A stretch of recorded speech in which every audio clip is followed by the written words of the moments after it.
Hey guys, and welcome back to Behind the Music, episode 12, I think. I'm a little bit late on this one, but I feel like I've been. I want to do the weekly schedule thing, but I feel like if I want to put more quality into these covers, I want to, give myself a little bit more time. So we're looking probably about probably a week or 2 weeks apart now. But anyway, don't worry, I'm not quitting or anything. But anyway, so this time, I decided to do something different. I decided to do a, I decided to do a new kind of cover, and this time I tried to do something creative. I was gonna do just a regular Green Day cover, but this time, I think I finally found the vision for this channel. I'm just gonna be trying to, I'm pretty good at doing Green Day songs, so I just want to try and see how would Green Day write a very popular song. And this time I chose All the Small Things. And why I choose Blink? Because I know I've been working on a lot of Blink stuff with Minority 905 with their latest Blink 182 medley, which I will link in the description below, and you can check that out. Very support those guys, love them to bits. Really good musicians. Anyway, so this time we're looking at all the small things, and in this session it's called all the green things because it's green. It's green. You get it? Okay. Anyway, so this time we're looking at the recording. This time, so I thought I'd switch it up and show you my process of how I record things and how songs actually sound before you actually mix them. Because a lot of people don't know what mixers do, because like yeah, good recordings, but it doesn't mean they mix well together, right? That's what we're meant to do anyway. So let's take a look at these. All right, so this is also gonna be helpful for a lot of people who just want to know what plugins I use. Oh, by the way, this DAW is Logic Pro X, and I use this for recording because it's easier to program MIDI. I've been using it for years. It's easy to program MIDI, and it's also easier for me to record, doing takes and stuff like that. It's a lot smoother than using Pro Tools, but I love Pro Tools for mixing. So I use Pro Tools for mixing. Okay, so let's just go drums, I guess. So these are how the drums sounded. But you know what? I'm gonna show you how the song sounds in demo version first, and you're gonna see oh shit, Mason, you actually do have some worth in your life. Not talking shit. Okay. Anyway, here we go. Wow.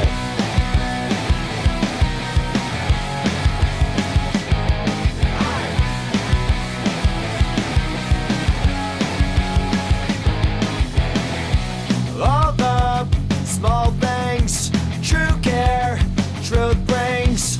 I'll take one lift, you're right, best trip. Always, I know you'll be at my show, watching, waiting, commiserating. Saying it ain't so, I will not go. Turn the lights off, carry me home.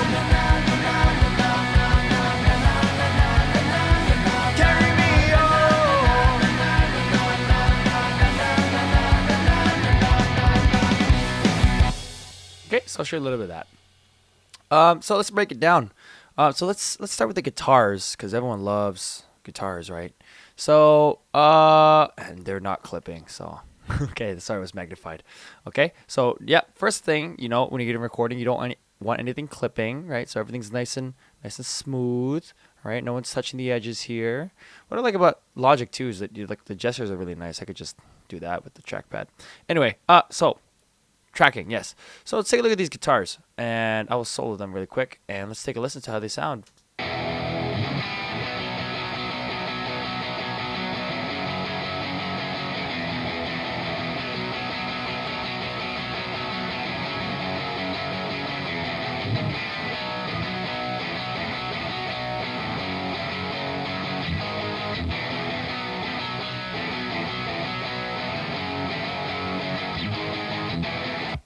So as you can see here, when I opened this little file, and there's actually a little error here, but I guess I didn't notice it.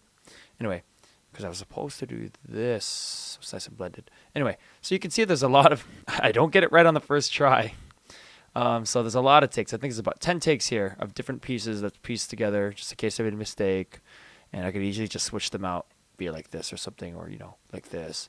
Which is why I really like Logic. It has a very good logistics. in terms of editing and stuff. So yeah, of course you're using that P90 because it's the Green Day sound, right? And let's look at the amp setups. Oh, geez, Mason, we finally get one. Finally get to see your amps. All right. So I use Amplitude 4 for my my guitar tones mainly. When I want to get more specific, I usually use the Amplitude because it's probably one of the best ones I've heard, and it gives me a specific sound, especially when I use the 8000 model. So no stomp boxes. We got a JCM 800 head, and here are the settings. Very nice and mid-rangey, and not a lot of gain. Not a lot of gain. Nope. And here comes the magic. So we have the Amplitude cabinets, and I changed out the speakers for the brick green because I know the Billy Joe uses the greenbacks, and it gives you a different sound. And I get to switch out the speakers if I want for a different sound. And the hardest part is setting up the mics. So we have oh shit! I just hit the. Okay, so we have the SM57, which is a go-to mic, and I wanted to get that thicker sound, so I used a condenser U87. And depending on where you put it is really going to change the sound. So if I were to just solo, I think it's this one right now. Let's put that in the middle.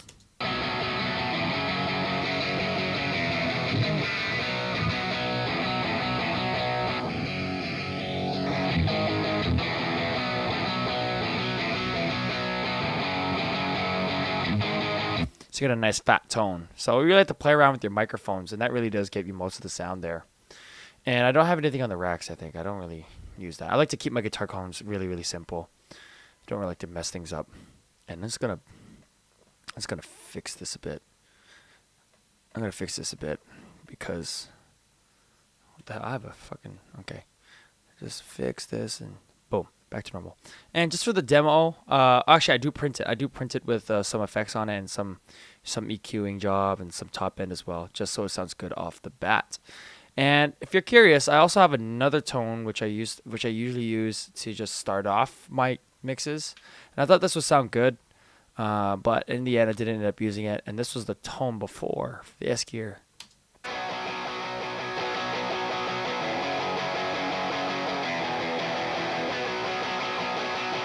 So it's a little bit more of a lighter sound. So I ended up ultimately going for the 800 because it has more of that twangy sound, which is why I like it. That's why I like it.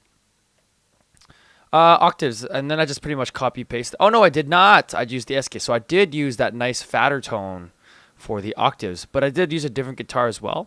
I used the humbucker pickup guitar instead of the P90, so it's a different sound completely.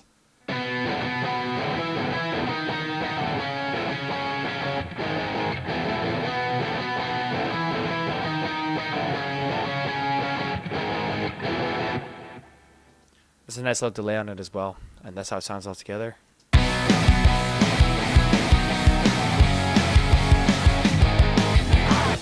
We have another lead guitar. Oh, we have another lead guitar here, which is using the same amp as the other lead and using the humbucker pickup. And I don't know if you might have noticed it, but it's in the song.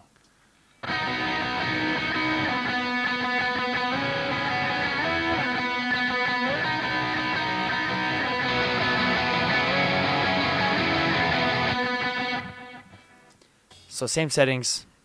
I just followed the melody, so I thought it would be a nice little addition just to give it some more room. Then we got these static age guitars, and I used the same lead tone, but I think I used the P90 if I listen to it. Because I decided, like, when I was listening to the songs, like, the song could actually go straight into static age, so why don't we try and use it? So this is how static age came to about.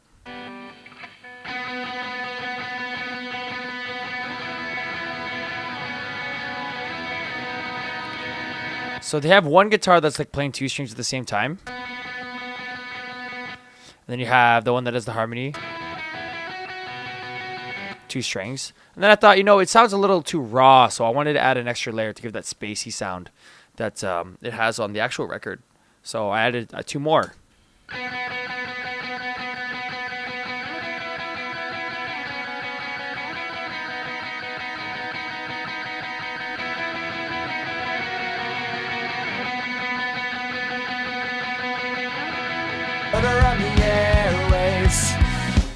So yeah, that was just the decision I made to quad track it, because you could always delete it if you didn't want it, right? So, all right. So second one is the bass. Bass is pretty simple. What I'll usually do is I'll use the amplitude, but I'll use an Ampeg Classic SVT, and I get a nice tone from that because my bass sounds like trash, and it usually just sounds good off the bat. So.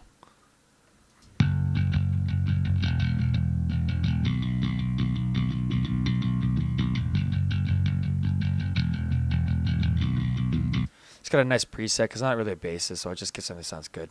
Then I'll throw in the bass rider so it's nice and balanced into the mix.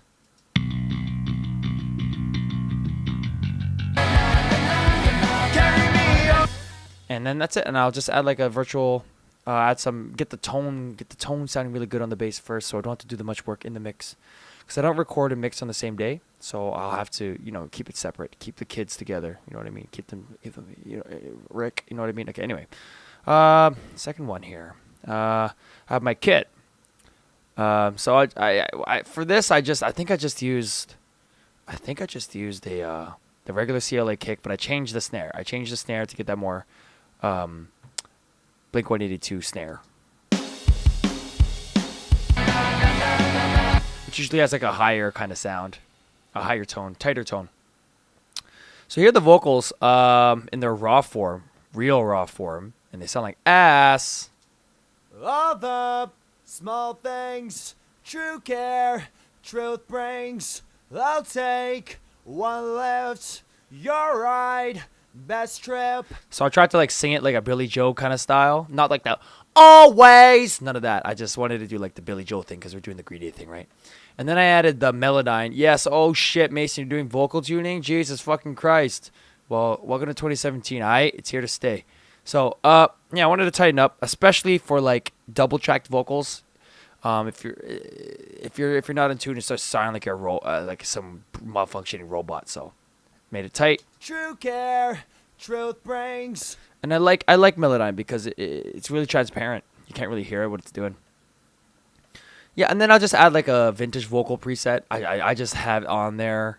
I don't print it. I just have it on there so the vocals sound nice off the bat when I'm recording, so it doesn't sound like ass. I can actually hear myself.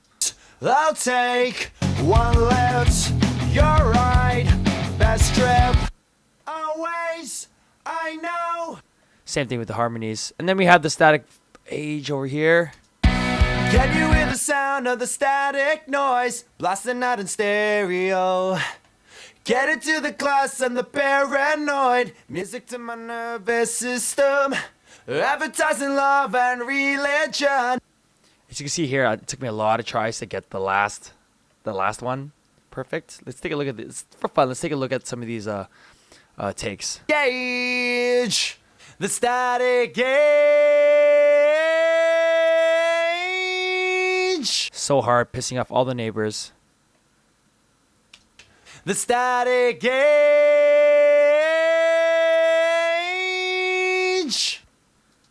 Let's take a look at this one. The static gauge.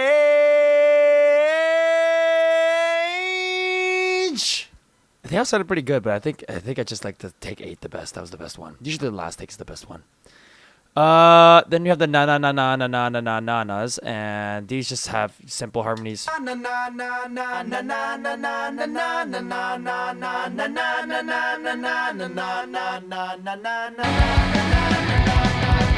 And then we have the precious A's that I get in trouble for all the time.